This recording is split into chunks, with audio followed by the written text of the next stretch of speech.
말씀 보겠습니다. 오늘 시편 2편 말씀입니다. 시편 2편 1절에서 12절까지의 말씀, 우리 한 절씩 교독하며 말씀을 보겠습니다. 어찌하여 문나라가 술렁거리며 어찌하여 문민족이 헛된 일을 꾸미는가? 어찌하여 세상의 임금들이 전선을 펼치고 어찌하여 통치자들이 음모를 함께 꾸며 주님을 거역하고 주님과 그의 기름 부음 받은 이를 거역하면서 이르기를 이 족쇄를 벗어 던지자, 이 사슬을 끊어버리자 하는가?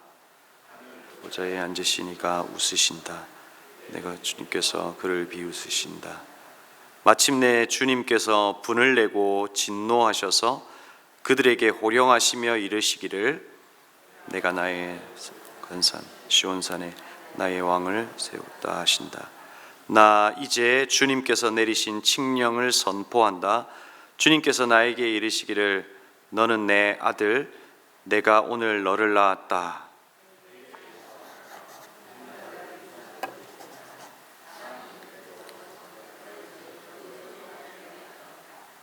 내가 그들을 철퇴를 부수며 질그릇 부수듯이 부술 것이다 하셨다. 그러므로 이제 왕들아 지혜롭게 행동하여라. 세상의 통치자들아 경고하는 이 말을 받아들여라. 두려운 마음으로 주님을 섬기고 떨리는 마음으로 주님을 찬양하여라. 그의 아들에게 입맞추어라. 그렇지 않으면 그가 진노하실 것이니 너희가 걸어가는 그 길에서 망할 것이다.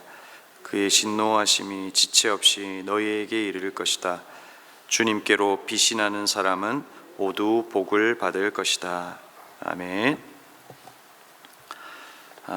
여러분, 오늘 이제 여러분에게 묻고 싶은 질문이 있는데, 이렇게 복 받기를 원하시냐 하는 겁니다. 여러분, 복 받기를 원하십니까? 오늘 여러분에게 이 새벽에 복 받는 법을 좀 알려드리려고 합니다.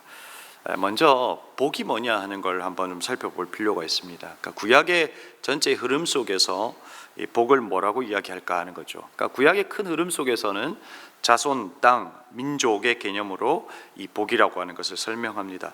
그런데 이제 성경을 읽다 보면 이제 그것이 복인 줄 알고 살았던 인생들에게 진짜 복이 무엇인지를 알려주시죠.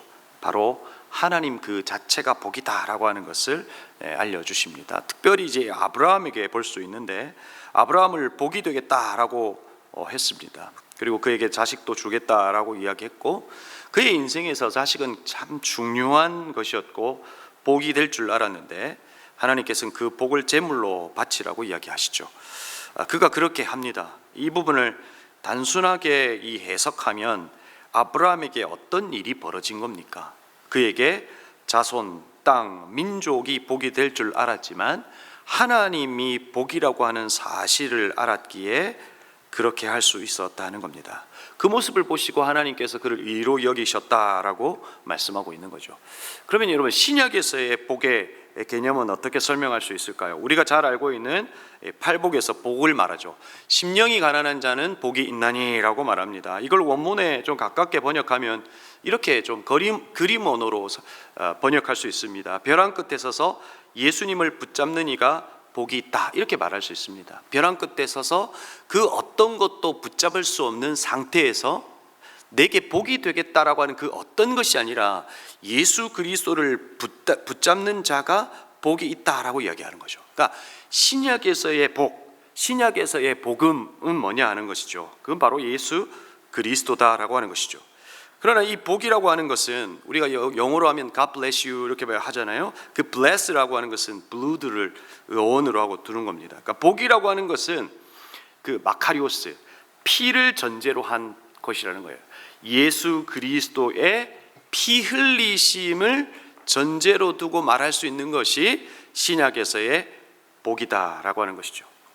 그래서 우리는 고백하는 거잖아요. 예수님이 최고의 복이시다. 아멘이세요? 예수님이면 충분하시죠? 아닌 것 같은데요. 예수가 복이고 예수가 충분일 수 있다라고 이야기하고 있는 거죠. 이것만 있으면 살겠다라고 하는 것이 복이잖아요. 예수만 있으면 살겠다라고 하는 것이 복이 될 수 있다. 예수 그리스도가 복이시다. 이것이 신약에서 이야기하는 거죠. 여러분, 그러면 시편에서의 개념에서의 복은 어떻게 설명할 수 있을까요? 시편은 악인과 의인으로 구분하고 있는데, 재미있게도 이 악인은 가해자이고 의인은 피해자로 설명하는 경우가 시편의 큰 맥락 속에서의 흐름이죠. 그러니까 의인을 복 있는 사람으로 표현합니다. 하지만 의인은 어떤 사람들이에요? 그 당시에 통치자들로부터, 기득권으로부터 피해를 받는 가해자들이죠. 당시의 시대 속에서 사실상 악인이라고 하는 이들이 당시의 시대 속에서는 복 있는 사람들이에요. 권력을 가졌고 부를 가진 이들이기 때문에 사실상 이 악인이 그 당시의 시대 속에서는 복 있는 사람이라고 말할 수 있다는 거죠. 그런데 그 사람을 복 있는 사람이라고 말하지 않고 복 있는 사람은 악인들의 꾀를 따르지 아니한다라고 이야기해요. 당시에 복 있는 사람처럼 사는 것이 복 있는 모습이 아니라는 것이죠. 어떤 이들이 복이 있다라고 이야기하죠? 시편 1편과 2편은 하나의 시로 보는 경우가 있습니다. 그러니까 이 시편 한 편의 시를 두 시편으로 나누었다라고 하는 것이 이제 일반적 견해인데, 그 2편 마지막 절에서 복 있는 사람이 어떤 사람인지를 우리에게 이야기해 주죠. 주님께로 피신하는 사람은 모두 복을 받을 것이다. 그러니까 하나님이 안전하다고 생각하는, 하나님이 내 인생의 주인이시다라고 하는 것으로 확신하며 그분에게로 도망하는 자가 복이 있다라고 설명하고 있다는 거예요.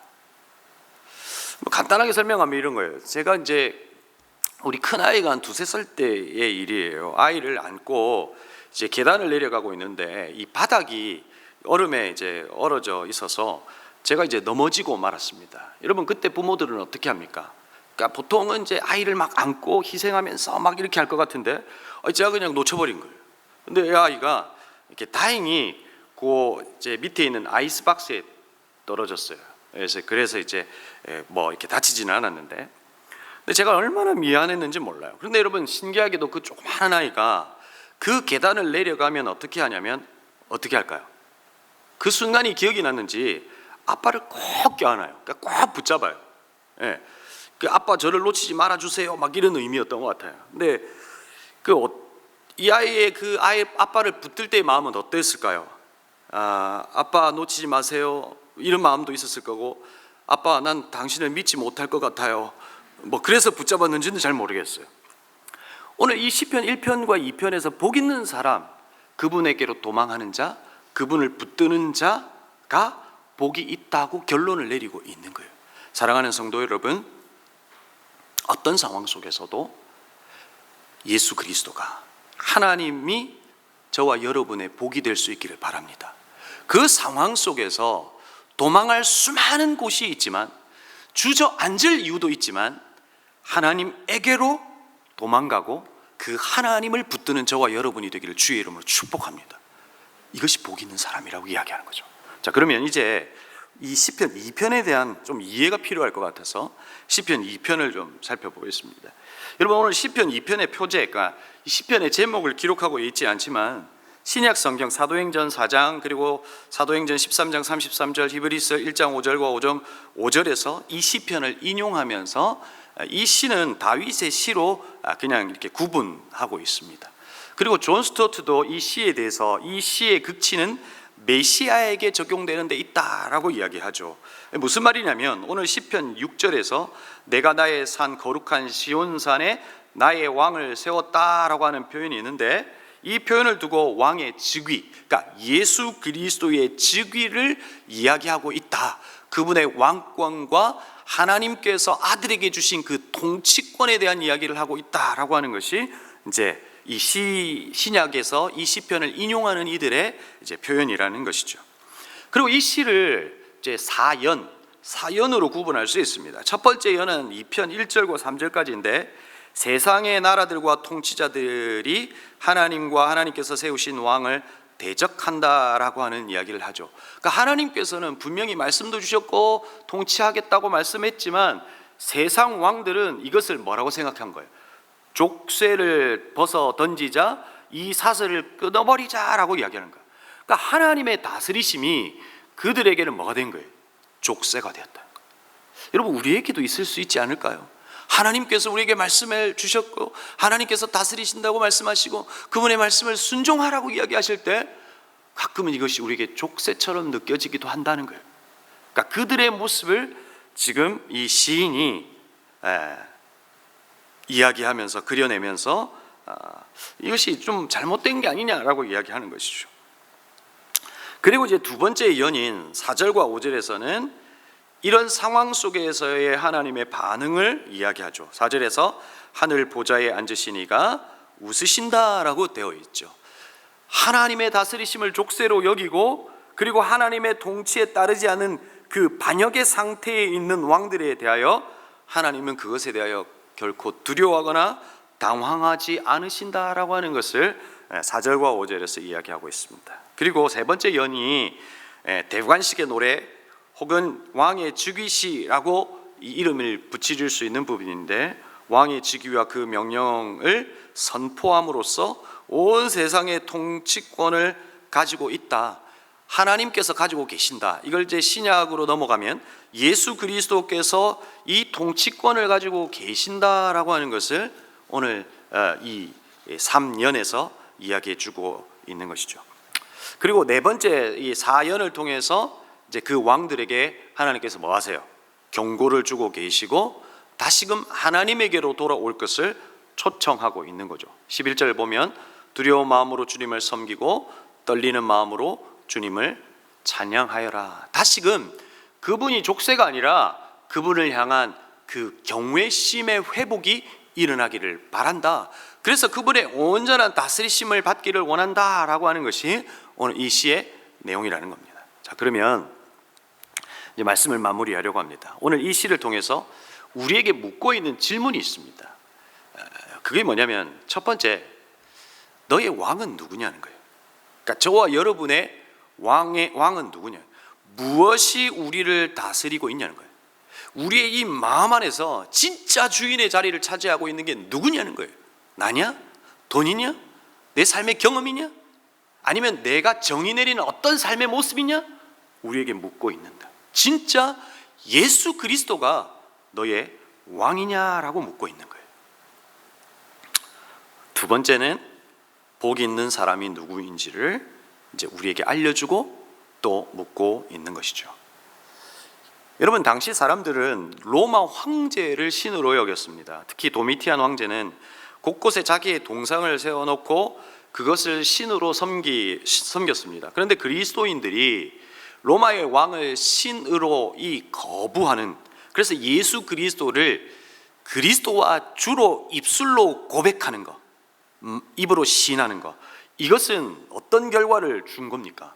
순교라고 하는 결과를 주는 것이죠. 그럼에도 불구하고 예수 그리스도를 하나님으로 왕으로 섬기겠느냐라고 묻고 있는 겁니다. 예수 그리스도가 너의 그리스도와 주를 주로 믿고 따르고 있는가라고 하는 것을 이 시편의 시인이 우리에게 묻고 있는 거죠. 여러분, 우리가 예수 그리스도를 믿음으로 말미암아 우리에게 일어나는 게 뭡니까? 바로 로드십 체인지입니다. 내 삶의 주인이 나였던 것에서 그리스도가 주인이 되는 그 로드십 체인지, 그 주인 되심이 바뀌었다는 거예요. 그러니까 우리는 이 시편을 읽으면서 오늘 우리에게 물어야 되는 거예요. 여전히 너의 주인이 하나님이시냐? 너의 삶의 자리를 차지하고 있는 것이 예수 그리스도냐라고 하는 것을 물어야 한다는 겁니다. 사랑하는 성도 여러분, 하나님이 여러분의 주인이십니까? 완전하신 나의 하나님이 여러분의 주인이시고 그리고 여러분 안에서 다스리시는 왕이 되실 수 있기를 바랍니다. 그것이 가장 완벽한 우리 삶의 다스리심이고 가장 완벽한 우리의 인생의 결론으로 이어질 거라는 겁니다. 오늘 말씀을 마무리하면서 한 목사님의 설교를 통해서 들었던 이야기를 여러분에게 좀 나누려고 합니다. 한 목사님이 이제 교회에 이제 주차장이 없어서 늘 기도하고 있는데 그 교회 앞에 큰 공터가 있더라는 거예요. 그런데 어느 날 한 분이 찾아와서 이 공터를 쓰겠냐고 묻더라는 겁니다. 그러니까 마치 이제 기도에 응답이 받은 것처럼 기뻤다는 거예요. 그러니까 그 땅의 주인이신 거죠. 그러니까 놀고 있으니까 교회가 쓰겠냐? 그래서 쓰겠다고 여겼대. 그런데 그 주인이 52주 말고 딱 한 주만 비워달라고 이야기하더래요. 너무 좋다. 우리 그 51주를 쓸 수 있으니까. 그래서 이제 한 주를 비우고 52주를 쓰기로 했다는 거예요. 그런데 1년, 2년 쓰다 보니까 어떤 마음이 들어요? 이제 교인들이 불평이 생기게, 그 한 주도 쓰고 싶은 거예요. 그 한 주를 비울 이유가 없다라고 생각했기 때문에 그래요. 그래서 이제 그 주인에게 찾아가죠. 그 한 주를 좀 다 52주까지 쓰면 안 되겠냐. 그런데 왜 한 주를 꼭 쓰지 않겠다고 하셨냐라고 이야기했다는 거예요. 근데 그 주인이 그렇게 얘기했다는 거예요. 만약에 52주 전체를 쓴다고 하면 여러분이 그 땅의 주인으로 생각하지 않겠냐. 한 주를 비워두는 건 이 땅에 주인이 있다라고 하는 것을 내가 알고 하고 싶다라고 이야기했다는 거예요. 여러분 그러지 않아요? 가끔 우리의 인생에 하나님의 부재, 우리 스스로가 생각하기에, 또 그분에 대한 결핍, 그리고 내 인생에 예상치 못했던 뜻밖의 일, 갈등, 요즘 표현으로 하면 긁는 거, 그래서 흔들리는 우리의 삶이 있을 수 있다는 거예요. 하나님이 완벽하면 우리의 인생에 빈틈이 없어야 되는데 가끔 우리의 인생에 그 빈틈이 있다는 거예요. 여러분 왜 그 빈틈이 있겠냐는 거예요. 그 빈틈을 통해서 하나님은 확인하시는 거예요. 진짜 너의 주인이 누구냐는 거예요. 그 뜻밖의 일을 만나고 그 부재와 결핍 속에서, 그 긁힘 속에서, 흔들림 속에서 진짜 너는 파도를 두려워하지 않고 하나님을 붙들고 그분이 너의 인생의 주인으로 삼고 있느냐라고 하는 것을 묻고 있는 거예요. 사랑하는 성도 여러분, 오늘 우리의 주인이 하나님이 되면 어떨까요? 정말로 그분이 우리의 주인 되면 우리의 인생은 손해볼까요? 아닐걸요. 완전하시고 완벽하신 하나님의 통치를 통해서 우리의 인생을 바꿔내시기도 하고 우리의 인생의 결론을 통해서 하나님의 선하시다라고 하는 것을 분명히 드러내실 겁니다. 그분의 온전한 다스리심을 받는 우리 믿음의 성도님들이 다 되기를 주님의 이름으로 축복합니다. 기도하겠습니다. 말씀을 기억하며 기도했으면 좋겠습니다.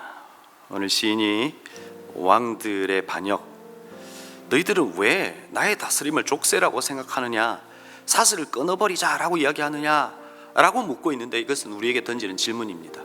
하나님이 족쇄냐, 하나님의 사슬이냐 라고 묻고 있는 겁니다. 아니잖아요. 하나님의 뜻이 있는 줄 알고 하나님의 온전한 다스림을 받게 하시고 우리 안에 다시금 로드십 체인지, 그분의 주인 되심이 있게 하여 주십시오. 그분의 온전한 다스림을 받는 우리의 인생이 되게 해달라고 우리 말씀을 기억하며 기도하십시다. 우리 오늘 목요일은 가정을 위해서 기도하는 날입니다. 우리의 가정 속에서 하나님의 온전한 다스림을 받는 그분의 온전한 통치가 있는 가정이 되게 해달라고 기도하시고요. 교회를 위해서 기도하실 때 이제 계속 단기 봉사를 준비하고 이제 곧 떠나게 되는데, 그 단기 봉사 지치지 않고 잘 준비되어서 그 땅을 위로하는 그 단기 봉사가 되게 해주십시오라고 말씀을 기억하면서 가정을 위해서 그리고 단기 봉사를 위해서 같이 기도해 주셨으면 좋겠습니다. 기도하시겠습니다.